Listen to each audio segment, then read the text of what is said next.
Hey folks, this is Cindy. Thanks so much for stopping by. I'm here today for a video for the StampNation 2018 Birthday Card Stash Done Challenge. And if you're here from StampNation, welcome. If you are unfamiliar with StampNation, I will have a link to that down in the description below, as well as over in my blog, and you can certainly check that out. It is a members-only site, however, it is loads of fun. There's tutorials, there's challenges, there's lots and lots of crafty chat, there's prizes sometimes.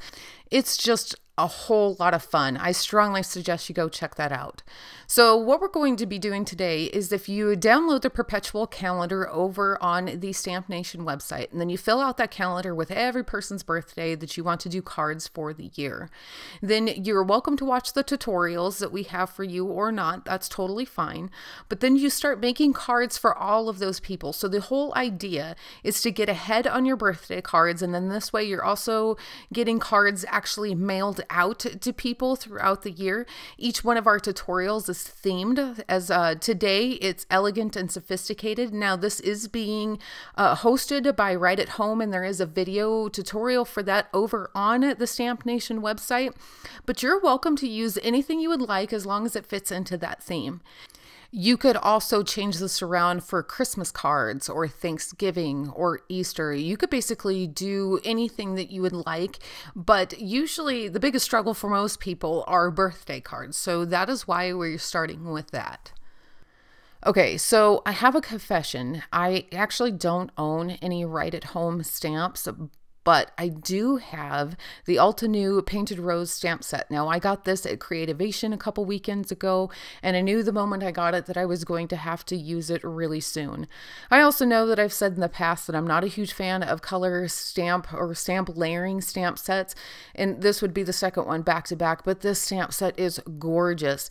And even better, it is really large. This stamp can definitely hold its own on the front of a card panel, which you could definitely see in my pictures. I just love it. It is so easy to line up. It also has 3 different styles of leaves in it, and each one of those has 3 layers. They're just gorgeous. And as usual, Altenew has some of the best hand lettering and some of the best sentiments I have seen from any stamp company. And this one is no different. It's just really elegant on its own. You could definitely play it up and have some fun with it, but I thought this was perfect for today's video. I'm also going to be using the My Favorite Things Inside and Out stitched square dies to add a couple of frames to our card panels as well. I have 2 pieces of Nina Solar White cardstock cut down to 4 1/4 by 5.5 inches wide. I am going to be making a total of 4 cards today. You could make as many as you wanted. You could definitely just make one of them. They're super easy to make. The whole thing probably took me about an hour and a half, and that includes some of my crafty shenanigans while I was trying to put it all together. So they're actually relatively easy, even if you make a bunch of them. I have my first layer of the stamp set on my card panel, and I picked that up with the door of my Misty, and I'm going to be using the Altenew Rouge ink. This is for my red flower. This is going to be my lightest color. You could definitely go a little bit lighter with blush or something like that, but I really wanted these to pop and stay a little bit bold. I'm also going to be stamping all of the flowers, all of the layers, twice. I show you on this one, but I don't show you on the rest. Honestly, I was bored out of my mind watching this video before I started editing it, so I did cut out a lot of the second stamping. But I did want you to see how these inks stamp, because they are just beautiful.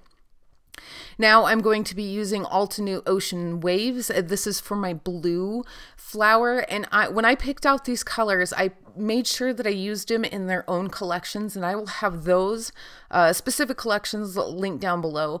These colors just work so well together, I thought, why try to reinvent the wheel?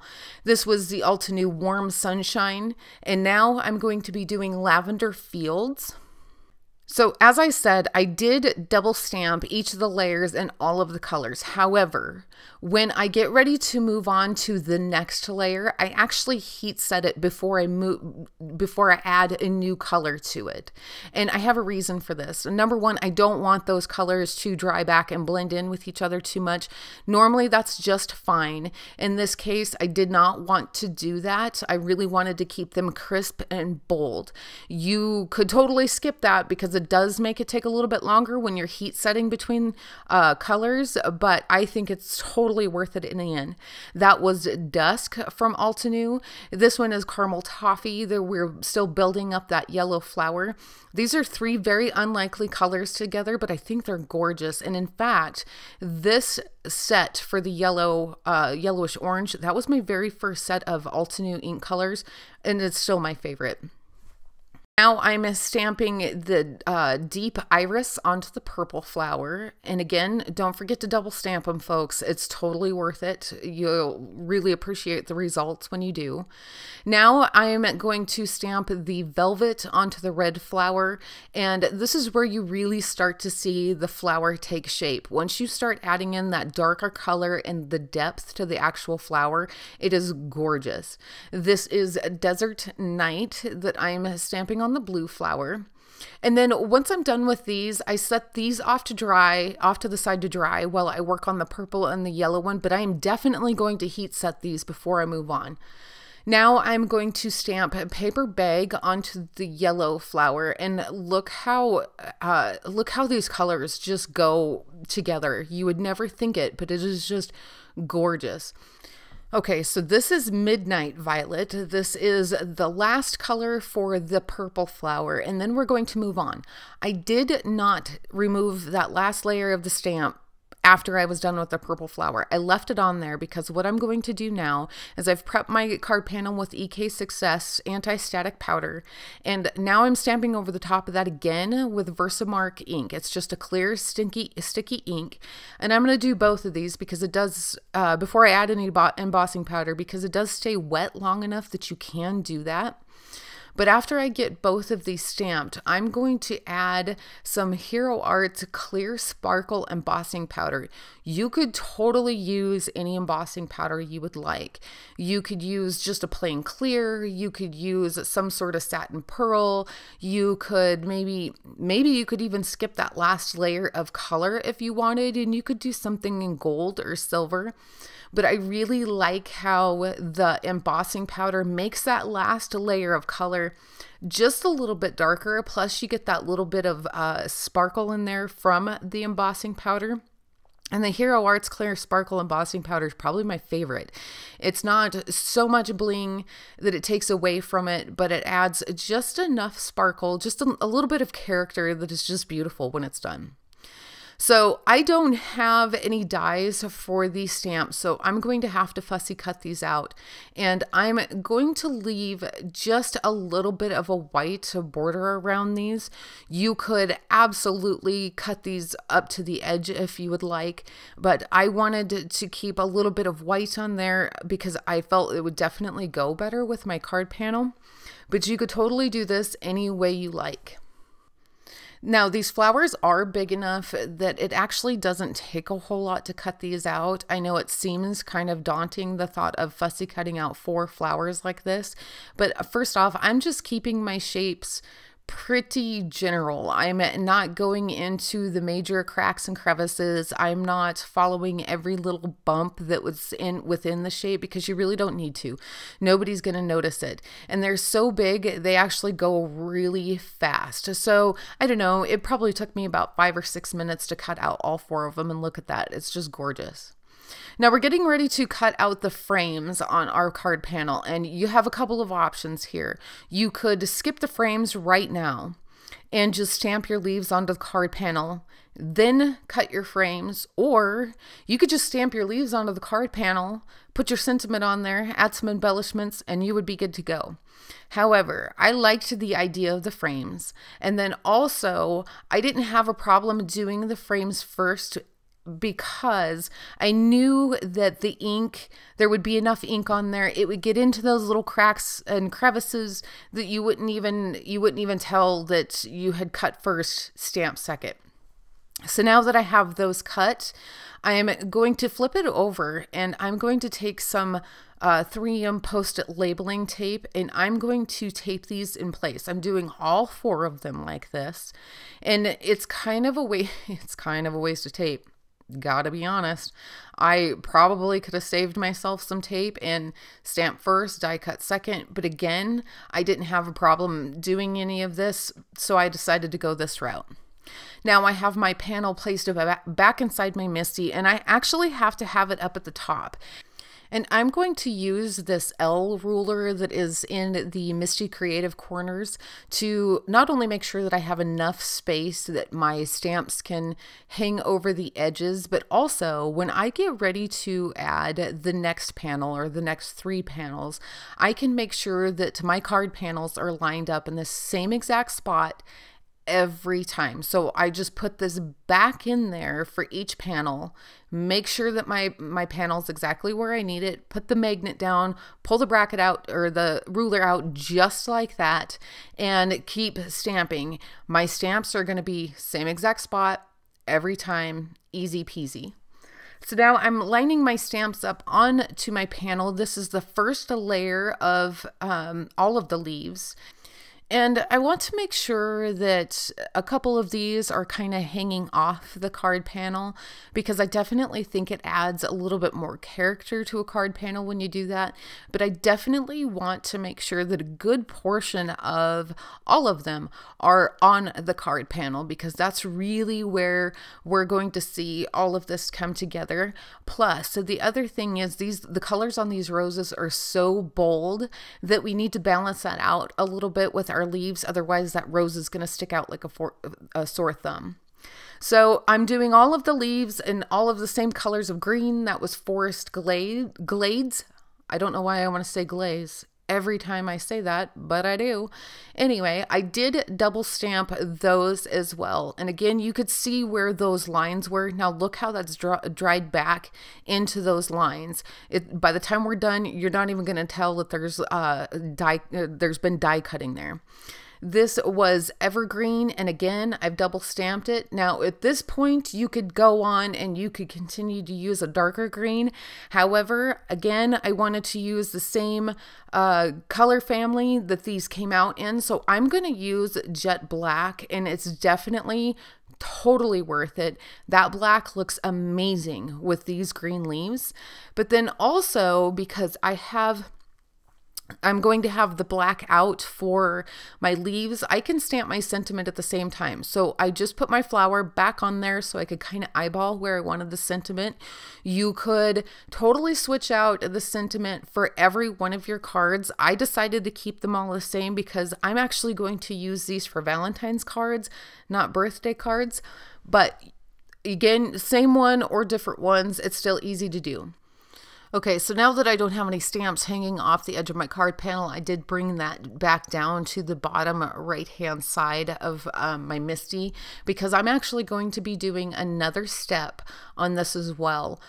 I've stamped all 4 of them with the jet black ink as well as the sentiments, and now I'm actually going to add a layer of clear Altenew clear embossing powder on top of these, just like I did for the roses. So I didn't remove any of my stamps, I left them all in place, and now I'm going to go over all 4 card panels and add the embossing powder.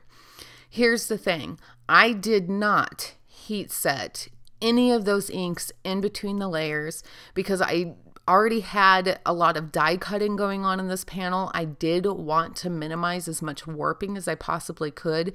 So I did make sure that I used a bunch of EK Success anti-static powder. However, you can kind of see where that first layer of green was still kind of damp, so it did kind of stick there a little bit. Not a big deal. I simply wiped it off with my finger. You could also use a paintbrush if you would like.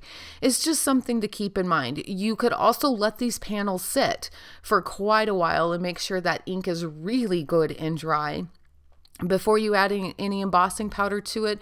Or if you want to risk it, then definitely make sure that your heat gun is nice and hot and heat set that in between layers. That's totally fine too. So now that I have all of them stamped, everything is done, I'm going to add this panel to my card base, and I'm going to adhere it flat to the card base. You could definitely add some dimension to this if you'd like. I just did not want to have to keep building up my layers. I was being lazy, if we're being really honest. So I'm going to be using some Be Creative tape. You could definitely use any adhesive if you like. I'm using this because I am running low on my other adhesives. And also because I liked how thin this was. I think this is maybe 1/4 inch or 1/8 of an inch. I'll have to check that, and I'll have that link down in the description below. But this was nice and thin, so it got in between those smaller, thinner strips along the edge of that frame there just fine. And then also, because there was a minor amount of warping when I heat set the embossing on this, this will help minimize that and keep everything nice and flat. So this is really, really sticky adhesive. So I'm trying to be super careful, and I'm just lining up just the top. I'm looking at that top edge and the left and the right hand corner. And once I have those in place, I know I can just simply lay down the rest of my panel and everything else will fit in there just fine.